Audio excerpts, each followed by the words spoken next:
Thanks for logging on to myfoxhurricane.com. Still not much going on. You look across the Caribbean up into the Gulf of Mexico, and most areas are actually cloud free. Not much going on until you get over into the southwestern Gulf of Mexico. A little cluster of some storms, but we're also looking at some of this stronger wind shear. Where you see those highlighted green shades, that's that stronger wind shear. You're also seeing that into the western Atlantic as well. Now, as we head further out into the Atlantic, we're starting to see less and less wind shear. You've got a couple of tropical waves that are working their way on towards the west, and then you actually have this pretty decent looking wave there working its way off the coast, but it's also embedded in an area of that stronger wind shear.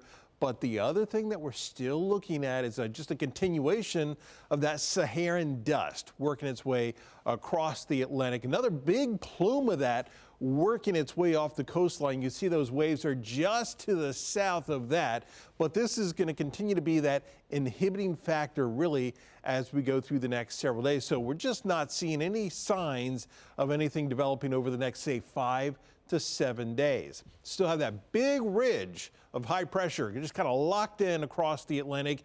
Watch this plume of dust. Pretty interesting as we go through the next few days here. There you see it just continues to push on towards the west.